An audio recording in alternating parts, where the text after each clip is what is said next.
Oh, hey, we are live. I guess I forgot to hit the cue it up button. We're just going into this thing cold right now, man. Welcome back, guys. My name is James DeVinny. This is the live episode of the Dirty and Driven podcast. This is the show where we bring people to the blue-collar world, teach them how to kick ass. Our goal here is to gain, train, and retain solid, hard-working individuals in the blue-collar construction trades. As always, I'm joined with the man full of American pride. So much so it says it on his shirt. A man who wore his hat literally until it disintegrated, that he finally upgraded to a new solid colored hat. A man who just got off work because he never stops. He goes to a Tesla supercharger, bends over, plugs it in, and that's how he recharges. He doesn't need sleep. I'm talking about the talented Casey D. A lot of people, with the charging stations for their electric vehicles. Yeah. Pretty much the majority of those, they don't understand how the charging stations are able to charge their cars. Do you? Well, the majority of it's through fossil fuels. Oh, yeah. There'll be generators off to the side. Yeah. We're protecting the environment and this and that. And you see the fucking generator over there being filled up with diesel fuel. Well, or just, it's hardwired and it's from a coal fire plant. Yeah. Yeah. Sometimes wind, but that's a whole other rabbit trail of really not that economically sourced or reliable. Yeah. How are you? I'm good, man. We've been coming in here since we've been doing this live deal. Mm-hmm. Like cold and not stretching, because you and I usually will warm up and we'll talk for 30 minutes or so before we hit the record button. And these last 2 or 3 times, it's been 5 minutes of catch up and hit live. Yeah, I need to do better about getting earlier to the studio. But like I told you, I got home at 3 a.m. last night, and it's 9:30 now. So my alarm went off at 9 a.m. and I was like, "Fuck." I was here at 9 a.m. I know you were. You said I'm gonna get there at 9 a.m. and I said no promises. I was here at 9:15 though. Yeah, that was my indirect asshole way of telling you need to get here earlier. Yeah. If you ain't 30 minutes early, you're 45 minutes late. That's right. Hell yeah. Oh, I need to pull up the old. Yeah, I need to make sure we're actually like good. Hey man, shout out to everybody. We've grown quite a bit since we started doing these YouTube lives. I've enjoyed them. I think they're a lot of fun. I like having the feedback from the listeners and everything. And no, it's great. We got Mama Llama on here. Good morning. Oh yeah, Bazarak.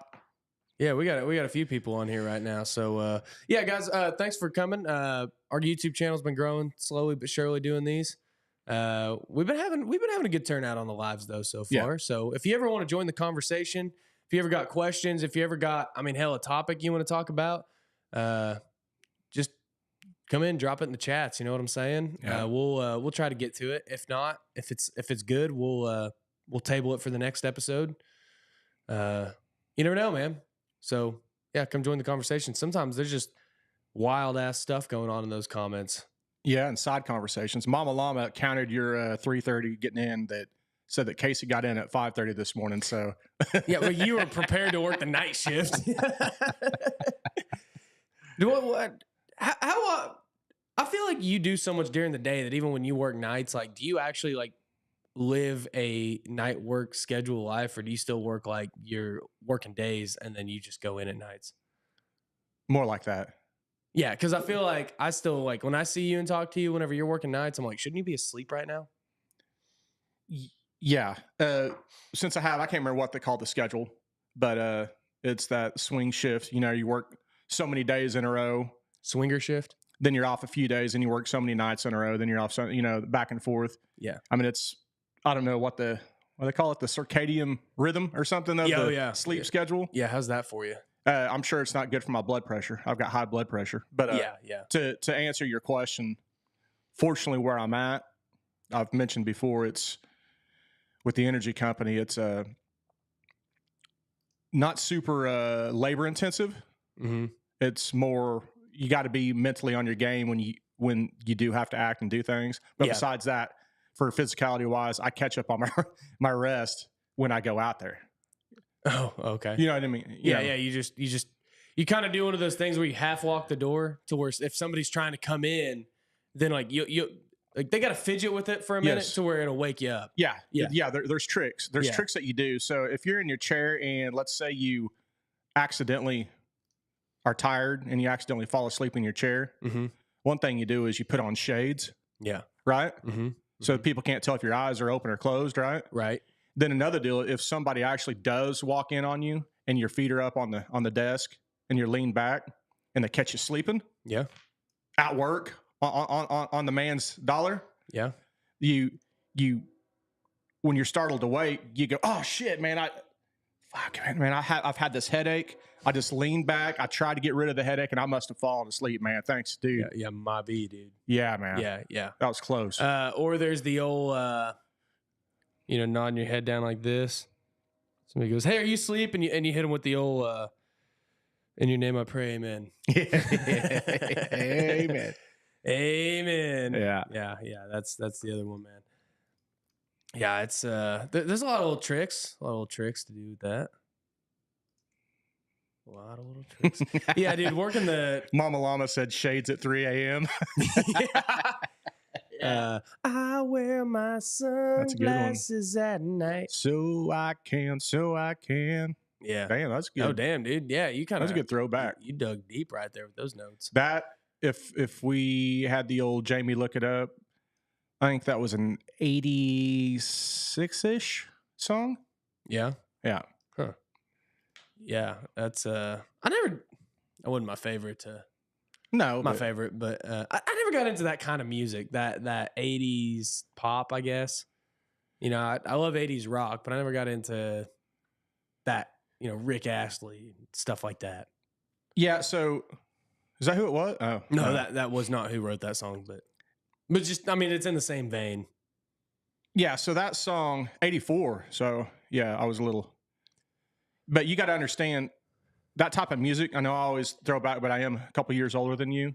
You didn't have a lot of options back then listening like you do with satellite radio.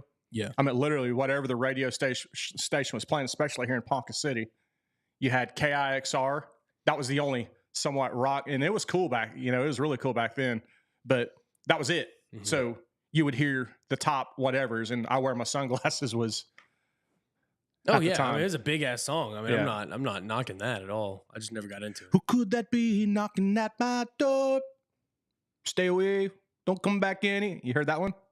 I don't know. Oh, that's a fucking banger, man. That's another one. That's the same era. Yeah, probably. I mean, I've heard them all. I just don't like them all. Dude, I know.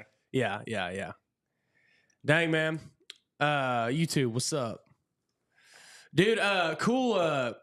This was cool, man. For one, I was in Oklahoma City yesterday, and I ran into several people who I was wearing my Dirty and Driven hat, and I actually ran into multiple people just kind of out and about. Was it your family? No. Okay. No. Like it was people that like I knew through the grapevine kind of thing. Like people I'm not even necessarily friends with on Facebook. You know what I'm saying? Yeah. Like maybe a friend of a friend kind of thing, and them being like, "Hey man, I've actually listened to the podcast." I'm like, "Really?" They're like, "Hell yeah!" I was like, "Sweet." Multiple times or yeah? No, I had just once. I had 3 different people last night tell me that. Yeah. No, I didn't know if they if it was we only listened to it once. I actually listened to it. That was it. Well, one of them was my friend's parents, and they're like, "Yeah, we listened to your podcast." I was like, "Oh shit!" Like, what'd you think? They're like, "Oh, that's awesome." I was like, "Okay, good." Yeah. Because I've had some people be like, "Yeah, I listened to the podcast." I'm like, "Yeah." Yeah. They're like, "Yeah, it's probably good for construction workers." Yeah. I kind of get that. You need to get rid of that brute ogre that you have on your co-host with you, is what they tell you. Yeah. They're like, well, I've been told before, like, well, you guys cuss too much, and you could really reach more people if you did. I'm like, well, It's not for you. Thank you. We're going to keep the dirty jokes and the cussing in here at a maximum. Yeah. Yeah. Well, as I've mentioned before, man, keep talking about the energy company I work at, but whenever the CEO, our past CEO, was talking during a town hall, you know, that's where, you know, everybody can tune in and listen to a live Q&A. When he was talking to the company, you know, a lot of times you think people in the upper echelon aren't relatable to you, but listen to him talk, and every now and then while he was talking, he would drop a damn or a shit bomb during his, and dude, and I've told you before, but when you hear that as a plebe, as you know, a field worker, and you hear the big man, the CEO of the company, saying a cuss word instead of being prim and proper, dude, it's relatable, man. Yeah. It's like, yeah, dude. Shows he's a human. Yeah. Well, I told you I did that. I was on a big meeting with Oklahoma Department of Transportation, a bunch of contractors and engineers, and you know, and everybody's kind of ready to get out of that meeting, and I just made a comment about crapped out shoulders on the road, and dude, I mean, everybody like boom, right back in, because everybody's being so like in those meetings, you know, so many people are just trying so hard to be smart. Oh yeah. You know what I'm saying? Like everybody wants to sound like the smart guy. And then like I used to be like that, you know, but you can tell whenever somebody's kind of full of shit and just trying to use big words and sound, but like if you can be a little relatable, and talk everybody's language that everybody speaks outside of work, you know, everybody kind of comes back in a little bit. Not locker room talk, but yeah. I mean, it's not like, oh man, these hoes are as banged up as your ex-wife, you know? I mean, you know, but you tell them that, you know, you just kind of throw in a little thing here and there, and then people kind of humanize it. Yeah. And then you go back to your robotic scientific talk that you're going at. But yeah, throw out something to where it catches people off guard, but keep a stone cold straight face to where, you know, you're not smirking. You know what I mean? Mm-hmm. And I got a perfect example. My buddy who works up in Montana, he's upper in the company. Mm-hmm. We have these things called gravitometers or densitometers that we have on our pipelines. And what they do is you literally, they attach to the pipeline or in line in the pipe. And anytime a product is going through it, these gravitometers tell you if the gravity changes. So the gravity is like the gravity of a liquid. Everything's based on water, which water is 1.0. But let's say you have gasoline going through. It has a certain gravity, but then if diesels come behind it, that gravity changes. That's what a densitometer is, or a gravitometer is, right? Mm-hmm. There's certain types of gravity. You better say shit real soon, or you're no, but it's pertinent to this deal. So when he was in a big meeting, this is my buddy, man. Him and I BS like you and I do, but he's up there, right? They have these one gravitometers that you literally, instead of being in line, you literally strap them onto the pipe, right?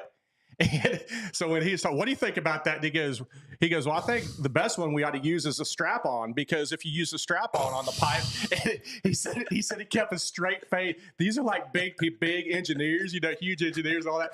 He said they were kind of had their heads down. They kind of looked up at him, and he just kept a straight face during the whole fucking deal.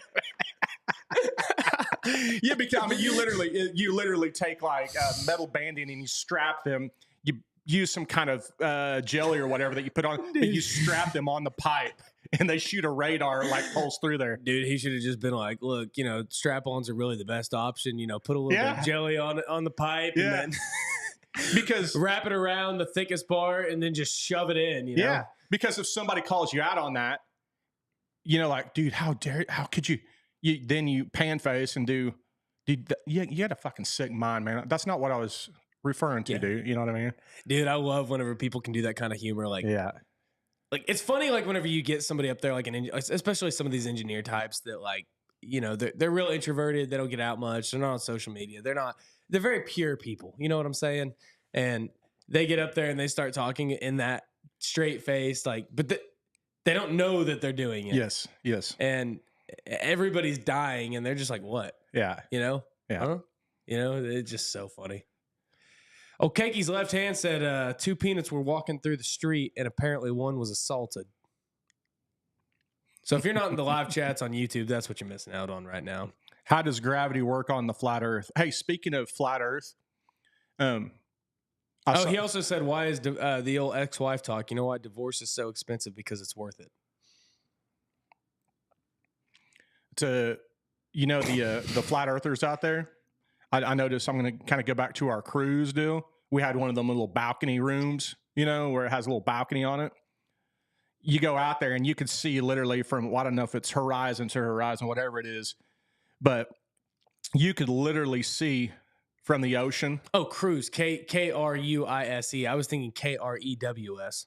Yeah.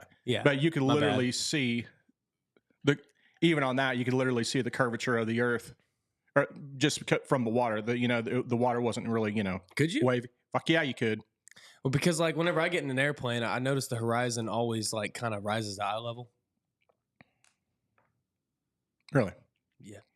Next time you get on a plane, look out the window and go, "Where's the curve?" Yeah, I don't think you're high enough, are you? I would think so. Oh, on a clear day, maybe. Anyway, so, I thought I had it figured out. 30,000 feet in the air. Thought I had it figured out. I thought I did too. Another kind of whatever is, did you hear about the astronauts that are stuck in space right now? No, I didn't. Yeah, they haven't been promoting that too much, but Blue Origin, I can't remember. It's not Google. Blue Origin kind of sounds like an insurance company. Yeah, but I think they're the one that had the rocket, not SpaceX, but they had the rocket that kind of looked like a penis. It was a big deal. It was laughable. Yeah. But they finally got people into space to where they're actually not so much stuck in space, but they're stuck on the space station with the other space station crews. But they're having issues. And this time you're talking about CREWS, not CRUISE. Cruise. Yes, exactly. Okay. Yeah, okay. But they're having an issue with the thrusters on their vehicle and something else. They're strap-ons. But now they're talking with Elon Musk and SpaceX about using his vehicle to go up there and literally get them off and then take them back home. Oh, like just sending a Tesla up there? Like a Cybertruck? Yeah. Yeah. Yeah. Just send a Cybertruck up there. That's all you got to do. Yeah. Yeah. But yeah, you're not hearing much about it because it's a lefty company. Oh. Was it DEI astronauts? I think it's Bezos's company. Oh, okay. And anytime there's issues with left Bezos or Jeff Bezos, then you don't hear much about it. Yeah. Yeah. Another thing that I thought was cool, somebody reached out through LinkedIn the other day to me, and he's like, "Hey man, been listening to the pod for a while. I'm moving to Oklahoma from I can't remember, Minnesota maybe." He told me it, but anyways, he's like, "Yeah, I'm moving to Tulsa." I thought this was just neat, man. He goes, I don't know how to market myself to, like, he goes, "I'm a good operator. I just don't know how to market myself. I don't know who to hit up. I don't know where to go work, but I need a job and I want to go work somewhere good where, I'm going to be treated right and everything." And, and I gave him a list of companies and said, "Hey, here's some options. And here's, I can get you some contacts for some of these people if you want. Here's probably the biggest dirt moving company or one of them." And I gave him their recruiter's number. And he hit him up, and dude, the next day he texted me. He's like, "Yeah, man, I just landed a job with them. It's going to be like 20 minutes from my house, and it's a big bridge job." So I was like, "Hell yeah, dude, let's go." So I thought that was neat, man. Yeah, use your resources, huh? Yeah, I thought that was cool, dude. Like, someone moving to Oklahoma from some totally different area and hitting up some dude that has a podcast and actually working out. Man, it's. I don't know if it's funny, but you don't know unless you ask, right? Right. And I don't know, about 9 times out of 10, but the majority of the times, anytime I've ever asked somebody about something I was curious about, I don't know about getting the response that I want, but it's usually a positive in the right direction response just because I wasn't scared to reach out. Yeah. I mean, it's like, I gave him a list, and some of them I said, "Hey, man, these are good companies that, as far as I know, I don't know anyone at them, but I could find out. I can get you some contacts." But I mean, on that, as far as marketing goes, we actually had another kid that was not very skilled that we hired because he came into an interview, and you just got to be honest and you got to be realistic about your skills whenever you're going into an interview. Like, find these companies, hit them up. If you tell them, especially an equipment operator, dude, Like if you apply as an equipment operator and you're actually a legit operator, dude, you're worth a lot. Yeah. And like I cannot tell you the last time I got an application for a experienced equipment operator. Like we've had guys that come in that they have construction experience, they have experience doing, some equipment, but like, it's more of a, this is a guy that can learn fast. He's solid, he's hardworking, and we can teach him operators. We've had that, but we haven't had anybody come in that just already knows what they're doing and has the skills. It's mainly unskilled guys. And so like when you get one, you're like immediately like, boom, snatch him up, let's get him. And so, you don't have to market yourself much. You just got to apply and say, yeah, here's my experience. Let your experience talk, cause that was one thing he said well, no, that was a different question. Never mind. I was going to say, but let your experience talk, put it on your resume, put it in your application, show some effort, apply, call the people, email them, talk to someone, and just, go in there and be honest about it. Like if you're good at one thing and bad at another, say, yeah, I'm good at this. I've got a little experience on this, but it's maybe not my strong suit. I'm willing to learn or get reps on it or something like that. But like we had a laborer come in the other day and he's got a construction experience, not like what we do, but he's like, yeah, I mean, I asked him, I was like, you ever been around equipment? He goes, I mean, I've done some farm work and stuff. He goes, I've gotten a little bit of reps on a skid steer and a backhoe, but he goes, I am not an operator. I am not even close to one. I can, move the sticks and that's about it. And dude, to hear that, because everybody comes in and everybody's a skid steer operator, everybody's a backhoe operator, everybody can run that stuff. They're master operators because they moved some piles one time on their grandpa's farm. Yep. And so everybody says that they're an operator, and then you put them in an operator situation to try them out, and then you realize they expose themselves real quick, and so that a lot of times those guys are full of shit. So whenever a guy can come in like that and he can call that person and he can tell them their experience and be real about it, they're gonna hire him, and it's gonna work out well for you. Yeah. So yeah, and if you can get face to face with somebody, I mean, instead of text or on the phone, the more you know about a certain task or a deed, like being an operator, the more you are versed on that, then the easier it's going to be to talk to the potential hire and sell yourself. Yeah. Bazarak in the comments said his first interview down here, he was asked if he could speak Spanish, and he said nope, and still got hired. So no speako el Spanisho. And I think he's a Florida man. So yeah, dude, I actually really wanted to learn Spanish, and I think I've talked about this before, but I really wanted to learn Spanish. And in college, I was actually working pretty hard at it. I'd spend 30 minutes to an hour a day doing, Spanish lessons and stuff like that. I did the Duolingo thing for a while, and then at one point, I even invested in some legit Spanish lessons. And then I actually had to take a construction Spanish course as well in college. And that was actually really helpful. And I still know a lot of those words, just real basic stuff, just more of a get your point across kind of course. Not so much how do you speak Spanish and grammar and all. It was more like, saying cuidado, be careful. Mask on our way. How do you spell cuidado? C-U-I. I was making sure you spelled it instead of a Q. D-A-D-O, yeah. And stuff like that. But I wanted to learn it, and then I got to where I'm at now, and I've never in the asphalt industry where I worked with a Spanish-speaking person. That's because you've been hiring all them Marshallese people that I had never heard of Marshallese until you and I were doing this show. Yeah. And then now I'm hearing it on the radio here in town. Then I had to look up Marshallese, and it's from the Marshall Islands. Never had a clue. Never had a clue.